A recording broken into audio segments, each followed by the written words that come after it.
च 68 उफ, तुम्हारी ये कैटवॉक वाली चाल। ओबरॉय मेंशन के बाहर से सारे मेहमान आ चुके थे, जो कि आज पहली बार ओबरॉय की सबसे बड़ी बहू की मुंह दिखाई के लिए बहुत ज्यादा एक्साइटेड थे। विस्मयादिबोधक चिन्ह, जिनमें से काफी सारे काव्या जी के दोस्त थे और कुछ उनके बिजनेस पार्टनर के घर वाले, जिन्हें उन लोगों ने शादी में नहीं बुलाया था। सारी तैयारियां रातों रात ही कर ली गई थी। मेहमानों का आना शुरू हो गया। तभी काव्या जी जो हर चीज पर नजर रखे हुए थी, अचानक ही उन्हें सौम्या दिखाई दे गई, जो कि मुंह लटकाए गुस्से से पूरी सजावट देख रही थी। तभी काव्या जी सौम्या जी के पास आते हुए बोली, अंडस्को, क्या हुआ बेटा, तुम इतने गुस्से में क्यों हो? तुषार ने तुमसे फिर कुछ कहा क्या? तभी सौम्या चेहरे पर बनावटी मुस्कान लाकर काव्या जी से कहती है, आह नहीं आंटी जी, वो मुझसे क्या कहेगा, उसकी इतनी हिम्मत। मैं तो बस अपने सिर के हेडेक से परेशान हूँ, और कुछ नहीं। काव्या जी अंडस्को, तो अपने सिर के दर्द की कोई दवाई ले लो, क्योंकि आज इस घर में बहुत ज्यादा काम है। सबसे पहले तो तुम ही एक लड़की हो घर में जो अनिका की मदद कर सकती है, तो प्लीज उसके कमरे में जाओ और उसे नीचे लेकर आओ। सब उसी को देखने के लिए यहाँ आए हुए हैं। जाओ जाओ जल्दी से लेकर आओ उसे नीचे। सौम्या मुस्कुराते हुए वहां से अनिका के कमरे में जाने के लिए सीढ़ियों पर चढ़ते हुए गुस्से से दांत पीसकर बोलती है, अंडस्को, इतना बड़ा झटका मिला है कल ही मुझे। एकांश की शादी मेरे साथ हो जाती, लेकिन उस तुषार ने सब बर्बाद कर दिया, और इतने आराम से किया कि मैं उस चीज का दुख भी नहीं मना सकती। और देखो, आज उस अनिका को खुद लेने मुझे उसके कमरे में जाना पड़ रहा है। सब कुछ बर्बाद कर दिया मैंने, अब मैं मॉम को क्या जवाब दूंगी?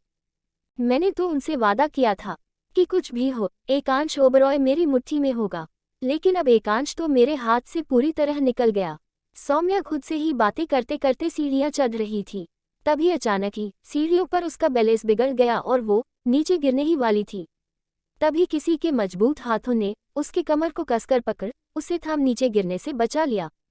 सौम्या की आंखें डर से बंद हो रही थी। तभी जैसे ही उसने महसूस किया कि वो संभल चुकी है, उसने अपने को संभाले हुए इंसान की तरफ देखा, तो उसने देखा कि मिहिर ने उसे कसकर पकड़ा हुआ है और एकटक होकर उसी के चेहरे को देखे जा रहा है। तभी मिहिर के केयरिंग वॉइस में सौम्या से बोला, अंडस्को, तुम्हें कहीं लगी तो नहीं ना बेबी? सौम्या संभालते हुए मिहिर के कंधे पकड़ सीधे खड़ी होकर जवाब देती है, नो एंड थैंक्स, तुमने मुझे बचा लिया, वरना आज तो मैं गिर जाती। मिहिर दोबारा बोला, अंडस्को, अरे ऐसे कैसे गिर जाती, मैं हूं ना हमेशा तुम्हारे लिए। सौम्या मिहिर की बातों से समझ गई कि वो एक बार उसे बचाकर ओवैक्टिंग की दुकान उसके सामने खोल रहा है, और वो हल्का सा मुस्कुराते हुए मिहिर से बोली, अंडस्को, या बहुत मदद कर दी तुमने मेरी, बहुत ज्यादा शुक्रिया, अब मेरे रास्ते से हटो, मेरा मूड वैसे ही बहुत ऑफ है। मिहिर बाहें फैलाए सौम्या का रास्ता रोकते हुए बोला, अंडस्को, अगर तुम्हारा मूड ऑफ है तो मैं किस लिए हूँ, चलो आज रात फिर से क्लब चलते हैं, और उसके बाद होटल रूम में। तुम्हारा मूड ठीक करने के लिए मैं कुछ भी करने को तैयार हूँ। सौम्या का सिर पहले ही फटे जा रहा था। एक तो उसके वाहियात प्लान कामयाब नहीं हुए, ऊपर से ये मुसीबत। इरिटेट होते हुए अपना सिर पकड़कर बोली, अंडस्को, can you stop this please? मेरे सामने से हटो। तुम्हारी प्यारी भाभी को नीचे लेकर आना है मुझे। पता नहीं क्या क्या दिन देखने पड़ रहे हैं इस घर में। मिहिर अभी वही खड़ा रहा, लेकिन सौम्या उसके बगल से सीढ़ियां चढ़कर अनिका की कमरे में जाने लगी। वही मिहिर अपनी गर्दन घुमाकर तिरछी मुस्कान के साथ सौम्या को जाते हुए देखकर बोला, अंडस्को, उफ, तुम्हारी ये कैटवॉक वाली चाल जब भी देखता हूँ मैं पागल सा हो जाता हूँ। भाई ने तो शादी कर ही ली है, जो कि कभी नहीं लगा था मुझे कि ऐसा होगा, तो फिर मैं क्यों पीछे हटूं? मुझे भी तो मेरी एक पार्टनर चाहिए।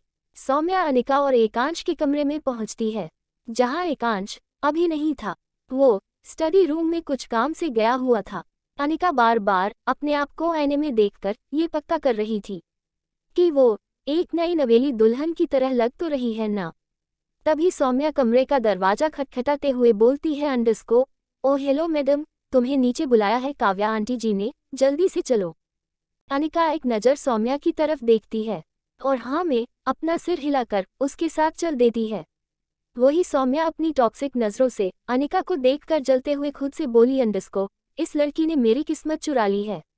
मन तो कर रहा है सीढ़ियों से नीचे ले जाते वक्त इसे धक्का मार दूं। पता नहीं क्या है इस लड़की में ऐसा। थोड़ी देर में अनिका नीचे सारे मेहमानों के बीच पहुंच जाती है। तभी काव्या उसे सारे मेहमानों के बीच बैठाती है। नीचे आने से पहले उसने काव्या जी के दिए हुए लाल चुनर का घूंघट ओढ़ लिया था। जब सारे बड़े बड़े घर के लोग अनिका का मुंह देखते हैं तो सबके चेहरे पर बड़ी सी स्माइल आ जाती है।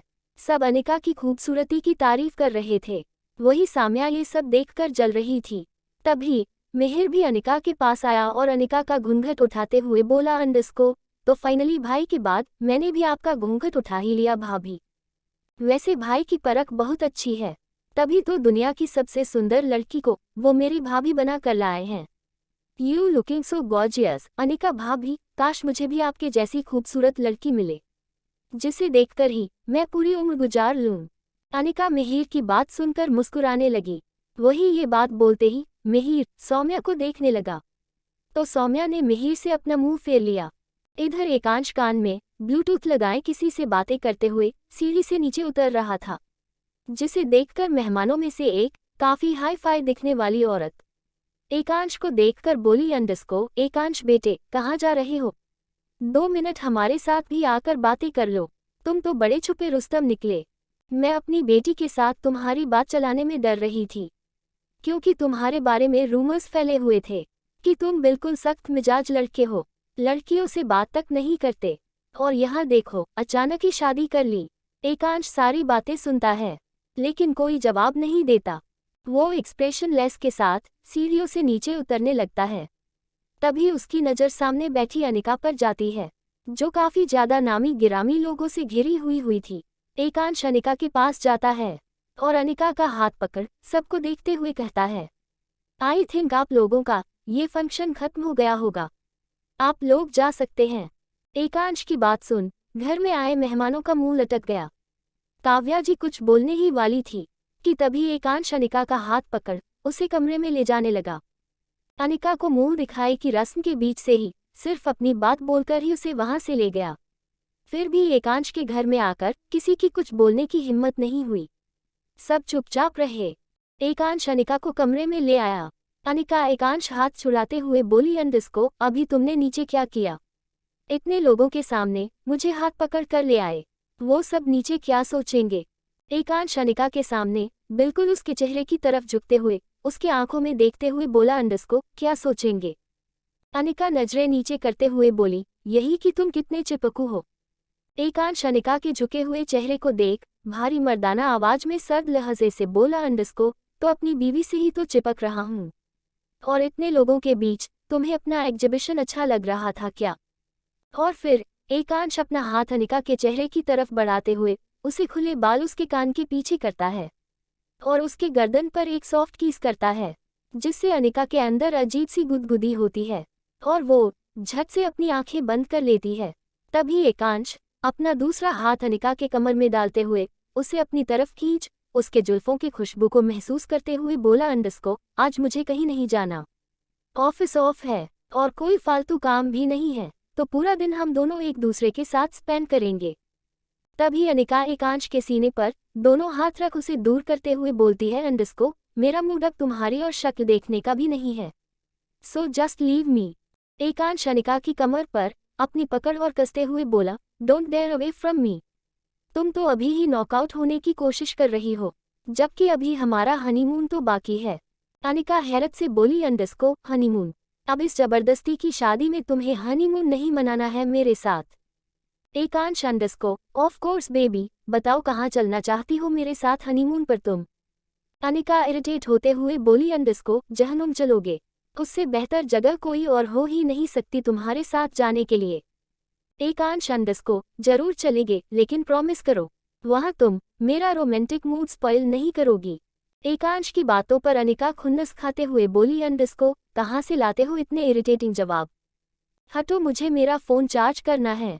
मैंने अभी तक घर में किसी से बात नहीं की है। अब तो तुमने मुझसे शादी कर ली है तो तुम्हारा सारा डर तो खत्म हो ही गया होगा। एकांश अनिका को घूरते हुए बोला, अंडस्को मुझे किसी बात से डर नहीं लगता, जाओ अपना फोन चार्ज कर लो। कहते हुए एकांश ने अनिका की कमर से फिसलाते हुए अपना हाथ हटा लिया।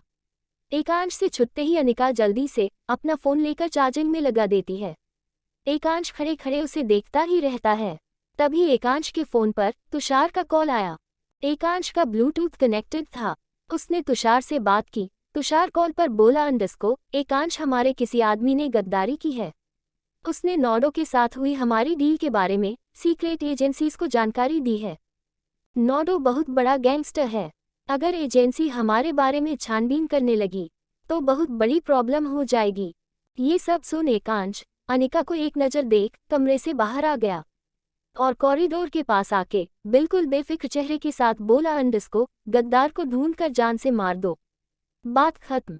उसके आगे जो भी होगा उसकी फिक्र तो मत करो। तुषार ने ओके कहकर कॉल डिस्कनेक्ट कर दिया और इधर एकांश के चेहरे पर डेविल आ गई, जो कि काफी खतरनाक लग रही थी। एकांश फिर से कमरे में पहुंचा तो उसने देखा कि अनिका अपना फोन ऑन करने की कोशिश कर रही है और बैग पर बैठी हुई है। एकांश धड़ाम से आकर अनिका के बगल में बेड पर कूद गया और लेट गया। अनिका पलटकर उसे देखती है तो एकांश हल्का सा मुस्कुरा देता है। अनिका फिर से अपने फोन पर ध्यान देती है। तभी वो अनिका एक कमर में हाथ डाल के उसे खींच अपने तरफ सुला लेता है। अनिका चौंकते हुए एकांश को देखती है। तभी एकांश अनिका के चेहरे को बड़ी ही बारीकी से देखता हुआ बोला एक फोन के लिए तुम इतनी परेशान हो। तुम्हें एक बात बता देना चाहता हूँ, तुम्हारे चेहरे पर मेरी दी हुई परेशानी के अलावा और किसी चीज की टेंशन नहीं होनी चाहिए। कहते हुए एकांश ने अनिका की गर्दन पकड़ उसके चेहरे को अपने करीब किया और उसके होठों से अपने होंठ टकरा लिए। 69 ब्रेकफास्ट एकांश के तरीके से एकांश अनिका को झटके से अपने पास बेड पर सुला लेता है और उसके होठों के करीब अपने होठों को लाते हुए उसे चूमने की कोशिश करता ही है। तभी अनिका एकदम से बोल पड़ती है मुझे भूख लगी है। एकांश अनिका के होठों के और करीब आते हुए अपने होंठ उससे एक बार टकरा कर बोलता है मुझे भी, इसीलिए मैं तुम्हारे होठों पर खाना चाहता हूँ। तभी अनिका आंखें बड़ी करके एकांश को घूरते हुए बोलती है मुझे खाना खाना है। नीचे सबके साथ मुझे ब्रेकफास्ट करना था, लेकिन तुम मुझे पहले ही यहाँ पकड़ कर ले जाए। अब छोड़ो मुझे and arrange the breakfast. I am too hungry. Ekansh गहरी सांस लेकर बोलता है अच्छा तो मेरी बीवी ने सुबह से कुछ नहीं खाया। रुको मैं अभी तुम्हारे लिए कुछ लेकर आता हूँ। कहकर एकांश उछलकर बेड पर से उठ खड़ा होता है और कमरे से बाहर जाने ही वाला होता है। तभी सामने उसे निशा जी आती दिखाई देती है जो ट्रॉली खिसकाते हुए एकांश के सामने आ गई। एकांश निशा जी को एक नज़र देखकर नाश्ते पर नज़र डालता है। तभी निशा जी बालेक एकांश बाबा आपके और बहू रानी के लिए नाश्ता। एकांश हम मगर आज तुमने नाश्ता बहुत लेट पहुंचाया है। तभी निशा जी डरते हुए जवाब देती है वो एकांश बाबा काव्या मैडम जी को लगा था कि आप लोग नीचे मेहमानों के साथ बैठकर खाएंगे, लेकिन आप पहले ही बहुरानी को लेकर कमरे में आ गए, इसलिए काव्या मैडम ने मुझे अब बताया नाश्ता भेजने के लिए। एकांश निशा जी से ठीक है, तुम जाओ, मैं ट्रॉली अंदर लेकर जाता हूँ। एकांश ट्रॉली कमरे में ले आया और बैग के पास ट्रॉली रखते हुए वो अनिका के सामने बेड के किनारे पर बैठ गया। अनिका नाश्ता देख जल्दी से मुस्कुराते हुए नाश्ते की तरफ हाथ बढ़ाती है। तभी एकांश अनिका के हाथ को पकड़ लेता है और उसे रोकते हुए उसके चेहरे को देखकर बोला इतनी भी क्या जल्दी है, आज तुम्हें मैं अपने हाथों से खाना खिलाऊंगा और तुम मुझे। अनिका एकांश रूडली बोलती है मैं कोई बच्ची नहीं हूँ जो तुम मुझे खाना खिलाओगे, मेरे 2 हाथ है, मैं खुद खा सकती हूँ ओके। कहकर अनिका खुद ही सैंडविच उठाने लगी। तभी एकांश उसे घूरने लगा। अनिका एकांश को बिना देखे ही समझ गई कि एकांश कितने गुस्से में आ गया है। तभी अनिका एकांश की नज़रों से नज़रें मिलाते हुए हल्का डर अपने दिल में लिए बोली क्या हुआ, अब ऐसे क्या देख रहे हो। एकांश देख रहा हूँ मेरी बेबी का कितना मुंह जलने लग गई है। अनिका एकांश की बातों से सहम जाती है। वो कुछ नहीं बोलती तभी एकांश खुद सैंडविच उठाता है और अनिका की तरफ उसे खिलाने के लिए हाथ बढ़ाता है। अनिका थोड़ी इरिटेट होती है, मगर गहरी सांस लेकर छोड़ते हुए वो एकांश के हाथों से सैंडविच खाने लगती है, क्योंकि उसे इस वक्त काफी ज्यादा भूख लगी थी। तभी एकांश कोल्ड वॉइस में अनिका के चेहरे को देखकर बोला अंडस्को, अब मुझे कौन खिलाएगा? ये सुन अनिका भी प्लेट से एक सैंडविच का टुकड़ा उठाती है और एकांश की तरफ उसे खिलाने के लिए आगे बढ़ा दिया और बोली, अंडस्को लो नाश्ता खाओ। यूं घूर घूर कर मुझे ही आंखों से खा जाओगे क्या? एकांश अनिका के ब्रेकफास्ट वाले हाथ को देखता है और उसके हाथ को नीचे करते हुए वो अपना हाथ अनिका की तरफ बढ़ाता है जिसमें सैंडविच था। अनिका को कुछ समझ नहीं आता और वो एकांश के हाथ से ब्रेकफास्ट का बाइट लेने के लिए आगे बढ़ती है और उसने एकांश के हाथ से ब्रेकफास्ट अभी आधा बाइट करने ही वाली थी और उसने अपने माउथ में सैंडविच लिया ही था जो कि अभी भी आधा उसके होठों पर था। तभी एकांश अचानक से अपने चेहरे के पास एक उसके होठों को ब्रेकफास्ट सहित दबोच लेता है। ये महसूस करते ही अनिका की हैरत से आंखें बड़ी हो गई। उसके होंठ अभी भी एकांश दांतों में फंसी हुई थी। तभी एकांश अनिका के सैंडविच को आधा वाइट करते हुए उसके चेहरे से अलग हो गया और सैंडविच को बड़े ही लहजे से चबाने लगा और अनिका के हैरतअंगेज चेहरे को देखने लगा। अनिका कहते हुए अपने मुंह का खाना चबाने लगी। इस बीच उसने अपने होठों को अपने हाथ से कवर कर लिया। एकांश ये देख अपने चेहरे पर डेविल स्माइल आने से रोक न पाया। अनिका तो अब और ज्यादा शर्म से पानी पानी हो रही थी। एकांश की जैसी हरकतें शायद ही कोई पति किया करता होगा। तभी अनिका को मुंह छुपाकर खांसते देख एकांश जल्दी से ट्रॉली से ऑरेंज जूस उठाता है और अनिका को पिलाने के लिए अपना हाथ आगे बढ़ाता है। अनिका एक नज़र डरी हुई नज़रों से एकांश को देखकर जल्दी से जूस पीने लगते हैं और अब उसने एकांश के हाथ से पूरा ग्लास लेकर सारा जूस गटक लिया। तभी एकांश आंखें छोटी करके अनिका को देखते हुए बोला, अंडस्को मेरे लिए तुमने थोड़ा सा भी नहीं छोड़ा। तभी अनिका हिचकिचाते हुए बोलती है, अंडस्को अरे ये दूसरे ग्लास में पड़ा है ना जूस, पी लो। तभी एकांश गर्दन टेढ़ी करके अनिका को देखते हुए बोला, अंडस्को मगर मुझे तो तुम्हारे ग्लास वाला पीना था। एकांश की बात और शर्म से पानी पानी हो जाती है और अपनी नजरें इधर उधर करते हुए बोली, अंडस्को तुम्हारे दिमाग में ऐसी इरिटेटिंग बातें आती कहाँ से हैं? एकांश अनिका की तरफ थोड़ा झुककर बिना पलके झपकते उसकी तरफ देखकर बोला, अंडस्को जब तुम होती हो मैं पूरा बदल जाता हूँ और तुम ही हो मेरे इतने डर्टी माइंड की वजह। फिर एकांश बैग के किनारे अनिका को अपनी ओर बढ़ते हुए उसके गाल से अपने गाल को लगाकर उसे महसूस करने लगता है और अनिका भी एकांश के हल्के से टच को पाकर अंदर से अलग सा एहसास महसूस करती है। तभी अनिका का फोन रिंग होने लगा और झट से अनिका एकांश से दूर होकर खड़ी हो गई और फोन की तरफ ध्यान देते हुए उछलकर बोली, अंडस्को बिन्नी का कॉल आया है। अनिका जल्दी से अपना फोन चार्जिंग से हटाती है और फोन पर बिन्नी से बातें करने लगती है। हाय कैसी है तू? घर पर सब कैसे हैं? इधर माथुर निवास में बैठी बिन्नी जिसके चेहरे पर फिक्र साफ साफ नजर आ रही थी, वो भावुक होते हुए अनिका से बोली, अंडस्को अनिका तू बता तू ठीक तो है ना? उसने तुझे ज्यादा परेशान तो नहीं किया ना? तभी अनिका बेड पर बैठे एकांश को एक नज़र देखती है जो उसे ही घूर रहा था। फिर वो कॉल पर हल्की सी मुस्कुराहट जवाब देती है, हाँ बिन्नी मैं बिल्कुल ठीक हूँ, I miss you very much, मुझे तुझसे मिलना है। तभी बिन्नी कॉल पर जवाब देती है, अंडस्को सुनीता आंटी कह रही थी विस्मयादिबोधक चिन्ह कि वीर तुझे कल सुबह पगफेरे के लिए लेने आएगा, बस तू तैयार रहना, मैं भी तुझे बहुत मिस कर रही हूँ। तुझे पता नहीं वो राक्षस कामिना खडूस लंबू गैंगस्टर जैसा दिखने वाला एकांश ओबरॉय न जाने तेरे साथ क्या सुलूक कर रहा होगा। सोच सोच कर मेरा दिमाग खराब हो रहा था। तभी अनिका धीमे से डरते हुए बिन्नी को फोन पर बोली, अंडस्को चुप हो जा बिन्नी, वो यहीं पर है, उसने सुन लिया ना तो मेरी खाट खड़ी कर देगा। इतना कहकर अनिका फिर से एकांश को देखने के लिए पीछे मुड़ती है। तभी वो अचानक ही अपने पीछे खड़े एकांश जो कि अभी अभी ही उसके पीछे आया था से टकरा जाती है और गिरने वाली होती है। तभी एकांश अनिका को संभाल लेता है और अनिका के हाथ से फोन छीनते हुए एकांश अपने कान में लगाकर बोला, अंडस्को मिस बिन्नी चतुर्वेदी यही नाम है ना तुम्हारा? साली साहिबा, लगता है तुम्हें दोबारा से किडनैप करके अच्छे से सबक सिखाना पड़ेगा। तुम्हारी आवाज में अभी भी बहुत गुरूर लग रहा है।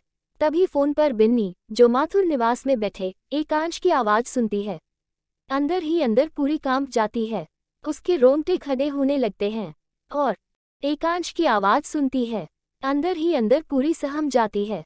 उसके होठ लड़खड़ाने लगते हैं और उसके माथे से पसीना निकलने लगता है।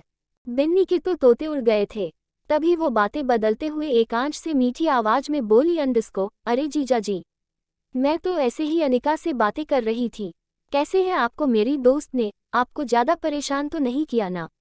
अगर किया होगा ना तो आप मुझे बताना। कल मेरे पास आएगी ना वो, तो मैं अच्छे से उसकी खबर लूंगी।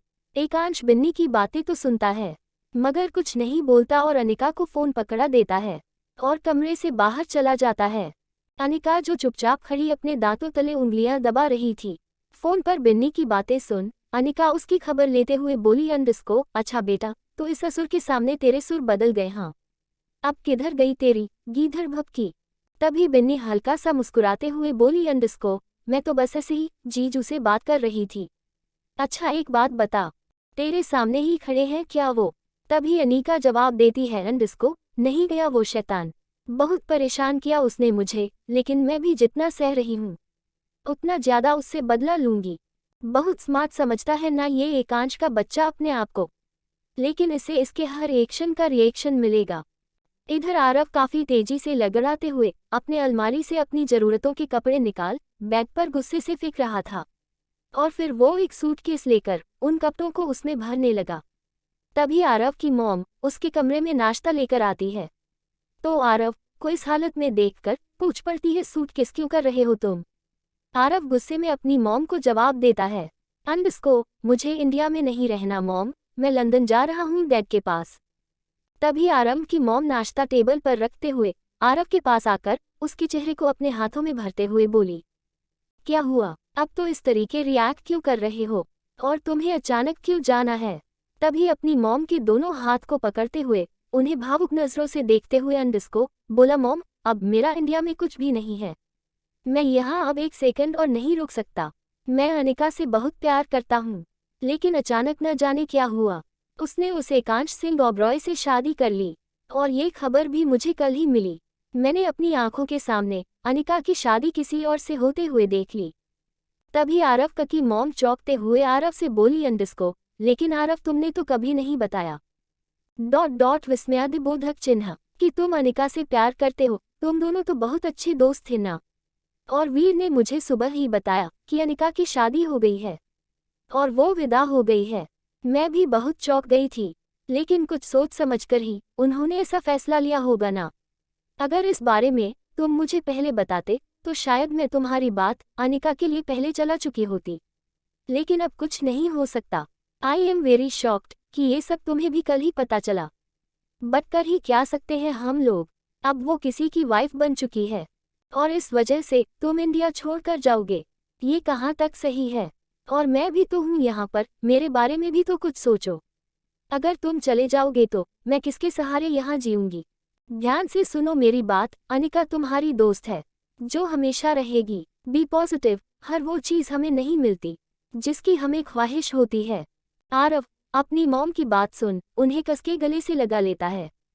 यहाँ एकांश स्टडी रूम में जाके किसी को कॉल लगता है और फोन पर बोलता है, अंडिस्को, उस पर नजर रखो, उसकी परछाई से भी ज्यादा उसके पास रहना है तुम्हें।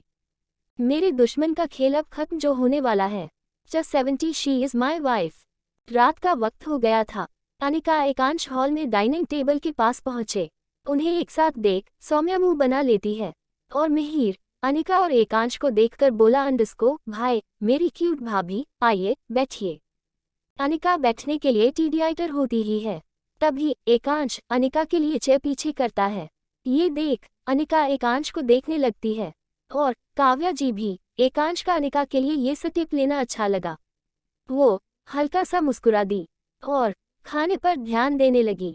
तभी मिहिर ये सब देखते हुए बोला, अंडिस्को, हाउ रोमांटिक भाई, आप तो बड़े ही केयरिंग हस्बैंड बन गए। अनिका चेयर पर बैठ गई और शर्म से अपनी नजरें बेवजह इधर उधर घुमाने लगी। तभी मिहिर दोबारा बोला, अंडिस्को भाई, अपने हनीमून में कहाँ जाने का प्लान किया है? तभी एकांश मिहिर को घूरने लगता है और अनिका भी और चौंक जाती है। तभी मिहिर अचानक से मुस्कुराते हुए बोला, अंडिस्को भाई, मैं तो मजाक कर रहा था। माँ मुझे क्या मतलब है ना? एकांश फिर से खाने पर ध्यान देते हुए बोला अंडरस्को, तुम अपनी बिजनेस की पढ़ाई पर ध्यान दो।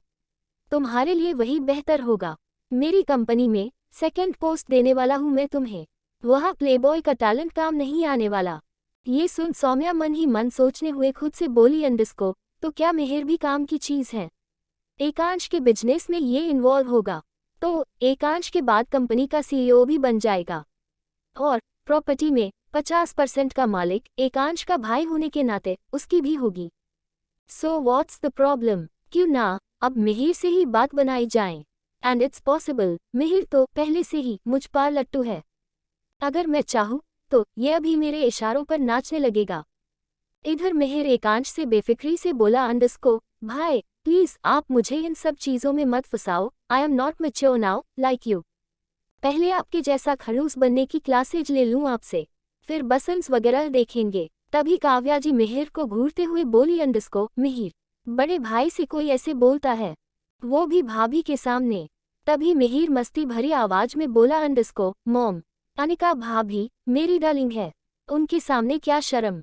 तभी एकांश प्लेट में अपने हाथ की चम्मच पटकते हुए मिहिर को घूर के बोला अंडरस्को, mind your limit Mihir, she is my wife डॉट not your darling, okay. Mihir Ekansh की नजरों का तेज पाते ही अपनी गर्दन नीचे करके एकांश को जवाब देता है अंडरस्को, जी सॉरी भाई, जल्दबाजी में कुछ ज्यादा ही बोल दिया। थोड़ी देर में डिनर खत्म होता है और एकांश अनिका का हाथ पकड़ उसे कमरे में ले आता है। अनिका एकांश के चेहरे को देखने लगती है। तभी एकांश अनिका की आंखों में देखे बोला अंडरस्को, व्हाट? अनिका एकांश को आंखें छोटी करते हुए देख के बोली अंडरस्को, साइको हो क्या? सबके सामने हाथ पकड़ के कमरे में ले आते हो, फैमिली में रह के भी इतना लिहाज नहीं है तुम्हारे अंदर।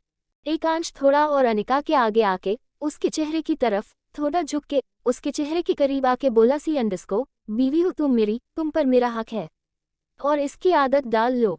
अनिका एकांश को अपना चेहरा ऊपर करके देख रही थी। तभी वो अपनी पलकें झपकाते हुए एकांश के नीचे से झुककर निकल जाती है और बोली underscore, I have to change my clothes. Anika जल्दी से वॉर्डरोब की तरफ बढ़ती है और कुछ कपड़े निकाले क्लोजेट की तरफ बढ़ती है। आई तभी एकांश पीछे से बोला अंडरस्को, can I change your clothes wifey? Anika जो क्लोजेट के दरवाजे तक पहुंच ही गई थी, एकांश की बात सुन के पीछे देखते हुए बोली underscore, no thanks, I have my both hands to done my work. Anika जल्दी से क्लोजेट के अंदर घुस के दरवाजा अंदर लॉक कर लेती है और दरवाजे से पीठ टिकाकर गहरी सांस लेती है।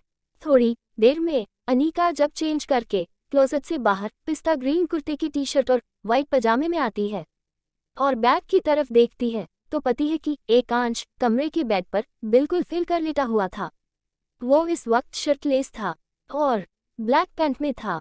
उसकी मस्कुलर बॉडी का उभार साफ साफ दिखाई दे रहा था। एकांश ने अपने दोनों हाथ अपने सर के नीचे रखे हुए थे और इस वक्त वो बिना भाव के चेहरे के साथ गर्दन घुमा के अनिका को ही देख रहा था।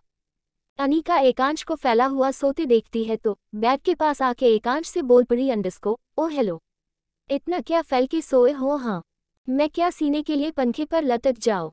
तभी एकांश अपने होती का पाउंस बनाते हुए बोला, अंडरस्को, नो, ये आइडिया सही नहीं है बेबी, कुछ और सोचो। अनिका इरिटेट होते हुए बोली, अंडरस्को, सो फनी, अब हटो, मुझे नींद आ रही है, मुझे सोने दो और आज चिपका चिपकी बिल्कुल मत करना, वरना इतनी जोर का किक करूंगी ना कि जान निकल जाएगी तुम्हारी। एकांश हल्की सी मुस्कुराहट चेहरे पर लिए बोला, अंडरस्को, जान वो तो तुम हो मेरी। अनिका पैर पटकते हुए बोली, अंडरस्को, तुम पड़े रही इधर, मैं चली सोफे पर सोने, बैड नाइट। तभी एकांश झटके से उठा और अनिका के हाथ को पीछे से पकड़ अचानक ही उसके अनिका को अपनी तरफ खींच लिया।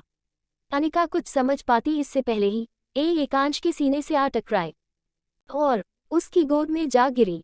अनिका हड़बड़ाते हाय एकांश की गोद से उठने लगी। तभी एकांश ने उसकी कमर पर अपनी पकड़ काली और अनिका एकांश की गोद में बैठे ही रह गई।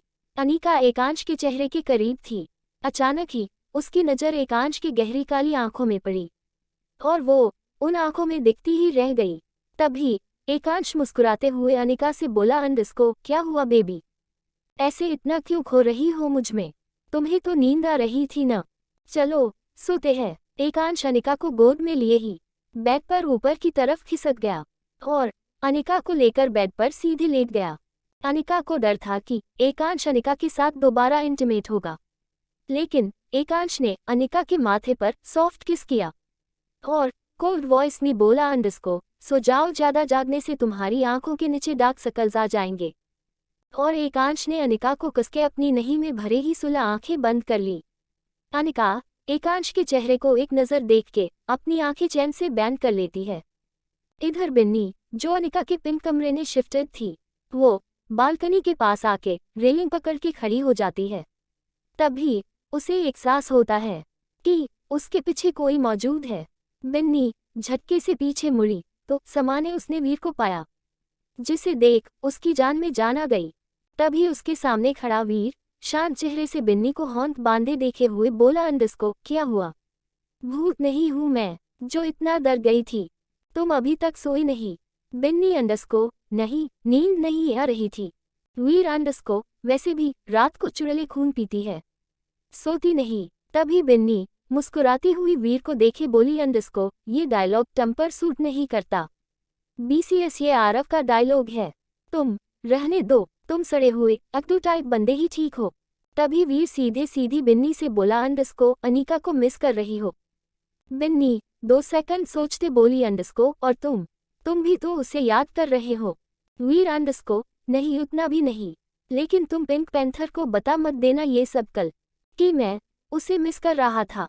वो क्या है ना, आदत नहीं है मुझे उसे परेशान किए बगैर सोने की। बिन्नी, अंडरस्को नहीं बताऊंगी। खैर इसी बहाने तुमने मुझसे 3 मिनट 16 बात तो की, मुझे खुशी हुई। तभी वीर सीरियस होके बिन्नी के पास आके रेलिंग पकड़ के गैलरी से बाहर देखते हुए बोला, अंडरस्को देखो Binni, I like you as a friend, but मुझे पता है तुम मेरे बारे में क्या सोचती हो। ये सब तुम्हारा बचपना है। भले ही तुम अनिका से थोड़ी सी बड़ी हो, बट अपने नाम की तरह मिनी हो, तो अपनी पढ़ाई पर ध्यान दो। गुड नाइट कहकर वीर वहां से चला गया।